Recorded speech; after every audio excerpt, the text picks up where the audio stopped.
ನೊಂದ ಜೀವಕ್ಕೆ ಮುರಿದ ಮನಸ್ಸಿಗೆ ಪ್ರಶ್ನೆಗಳಲ್ಲಿ ಸಿಲುಕಿದ ಜೀವನಕ್ಕೆ ಬೆಳಕಿಗಾಗಿ ಅಲೆಯುವ ಹೃದಯಕ್ಕೆ ಸತ್ಯವೇದದಿಂದ ಹೃದಯಕ್ಕೆ ಒಂದು ಮಾತು. ಆತ್ಮೀಯರೇ, ಮತ್ತೊಮ್ಮೆ ಹೃದಯಕ್ಕೆ ಒಂದು ಮಾತು ಕಾರ್ಯಕ್ರಮಕ್ಕೆ ಸ್ವಾಗತ. ಇಂದು ನಾವು ಒಂದು ಪಟ್ಟಿಯನ್ನು ಓದುತ್ತೇವೆ. ಹೆಸರುಗಳ ಪಟ್ಟಿ, ವರ್ಷಗಳ ಪಟ್ಟಿ ಮತ್ತು ಮರುಮರು ಕೇಳಿ ಬರುವಂಥ ಒಂದು ವಾಕ್ಯವನ್ನು ಗಮನಿಸುತ್ತೇವೆ. ಆ ವಾಕ್ಯ ಏನೆಂಬುದಾಗಿ ನಾವು ನೋಡುವಾಗ, ಅವನು ಸತ್ತು ಹೋದನು ಎನ್ನುವಂಥ ಮಾತು. ಪ್ರಿಯರೇ, ಇಂದು ನಾವು ನೋಡಲಿರ್ತಕ್ಕಂಥ ದೇವರ ವಾಕ್ಯ ಆದಿಕಾಂಡ 5ನೇ ಅಧ್ಯಾಯ. ಇದು ನಿಧಾನವಾದಂಥ ಒಂದು ಅಧ್ಯಾಯ, ಆದರೆ ಅತ್ಯಂತ ಆಳವಾದಂಥ ಒಂದು ಅಧ್ಯಾಯ. ಪ್ರಿಯರೇ, ಈ ಅಧ್ಯಾಯವು ಒಂದು ನೆನಪಿನಿಂದ ಆರಂಭವಾಗುತ್ತದೆ. ದೇವರು ಮಾನವನನ್ನು ತನ್ನ ಸ್ವರೂಪದಲ್ಲಿ ಉಂಟು ಮಾಡಿದನು ಎನ್ನುವಂಥ ಮಾತಿನಿಂದ. ಈ ವಾಕ್ಯ ಯಾಕೆ ಇಲ್ಲಿ ಬಂದಿದೆ ಎಂಬುದಾಗಿ ನಾವು ನೋಡುವಾಗ, ಗಮನಿಸುವಾಗ, ಮುಂದೆ ನಾವು ಮರಣದ ಪಟ್ಟಿಯನ್ನು ಓದಲಿಕ್ಕೆ ಹೋಗುತ್ತಾ ಇದ್ದೇವೆ. ಆದುದರಿಂದ ದೇವರ ಸ್ವರೂಪದಲ್ಲಿ ಸೃಷ್ಟಿಸಲ್ಪಟ್ಟ ಮಾನವ ಈಗ ಮರಣದ ಅಡಿಯಲ್ಲಿ ಬದುಕುತ್ತಿದ್ದಾನೆ ಎನ್ನುವಂಥದ್ದನ್ನು ತೋರಿಸುವುದಕ್ಕೋಸ್ಕರ ಈ ವಾಕ್ಯ ಇಲ್ಲಿ ಬರೆಯಲ್ಪಟ್ಟಿದೆ. ಪ್ರಿಯರೇ, ಹಾಗಾದರೆ ಈ ಅಧ್ಯಾಯದಲ್ಲಿ ವಂಶಾವಳಿಯು ಇಲ್ಲಿ ಆರಂಭವಾಗುತ್ತದೆ. ಆದಮನು ಇಷ್ಟು ವರ್ಷ ಬಾಳಿದನು, ಅವನಿಗೆ ಮಕ್ಕಳು ಹುಟ್ಟಿದರು, ಅವನು ಸತ್ತು ಹೋದನು ಎನ್ನುವಂಥ ಮಾತು.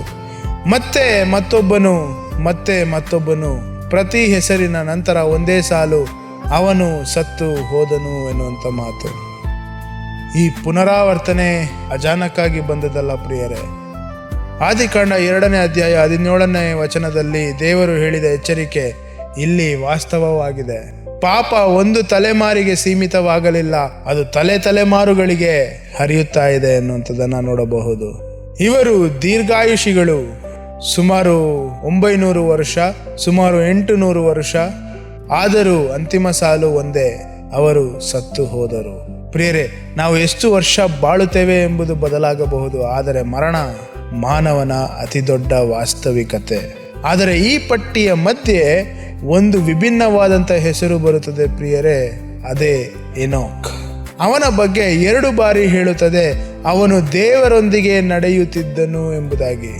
ಗಮನಿಸಿ, ಅವನು ಬದುಕಿದನು ಎಂದು ಮಾತ್ರ ಹೇಳುವುದಿಲ್ಲ, ಅವನು ದೇವರೊಂದಿಗೆ ನಡೆಯುತ್ತಿದ್ದನು ಎಂಬುದಾಗಿ ಹೇಳುತ್ತದೆ. ಹಾಗಾದರೆ ನಡೆಯುವುದು ಎಂದರೆ ಏನು?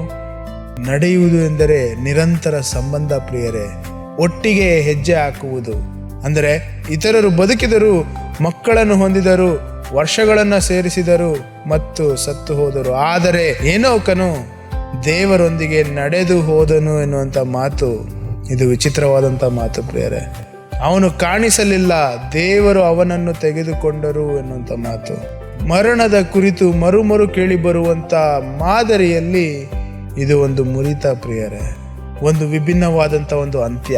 ಅಂದರೆ ಇದು ಮರಣದ ನಿರಾಕರಣೆ ಅಲ್ಲ, ಆದರೆ ಒಂದು ಘೋಷಣೆ. ದೇವರೊಂದಿಗೆ ನಡೆಯುವ ಜೀವನ ಸಾಮಾನ್ಯ ಮಾದರಿಗಿಂತ ವಿಭಿನ್ನವಾಗಿರುತ್ತದೆ. ಆದ್ಮೇಲೆ ಇಂದು ನಾವು ಆರೋಗ್ಯ ಕಾಳಜಿ ಮಾಡುತ್ತೇವೆ, ವೈದ್ಯಕೀಯ ಪ್ರಗತಿ ಮಾಡಿದ್ದೇವೆ, ಫಿಟ್ನೆಸ್, ಆಯುಷ್ಯ ವೃದ್ಧಿ, ಏನೇನೋ ಮಾಡ್ತೇವೆ. ಇವೆಲ್ಲವೂ ಒಳ್ಳೆಯದೇ. ಆದರೆ ಒಂದು ಪ್ರಶ್ನೆ ಕೇಳೋಣ, ನಾವು ಎಷ್ಟು ವರ್ಷ ಬದುಕಿದ್ದೀವಿ ಎಂಬುದು ಮುಖ್ಯವೇ, ಅಥವಾ ನಾವು ಯಾರೊಂದಿಗೆ ನಡೆದಿದ್ದೇವೆ ಎಂಬುದು ಮುಖ್ಯವೇ?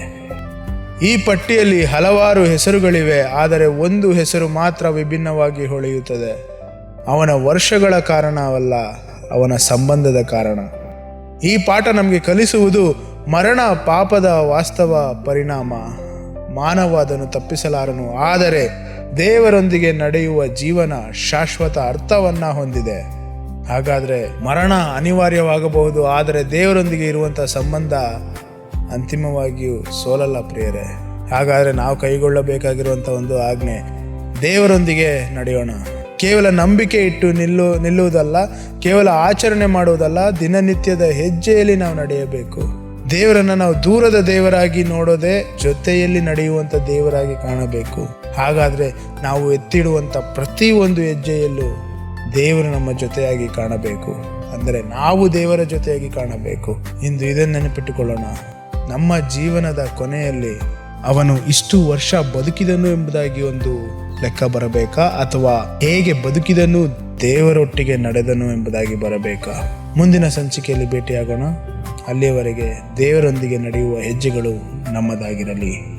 ಆಮೇನ್. ದುಂದ ಜೀವಕ್ಕೆ ಮುರಿದ ಮನಸ್ಸಿಗೆ ಬೆಳಕನ್ನು ಹುಡುಕುವ ಹೃದಯಕ್ಕೆ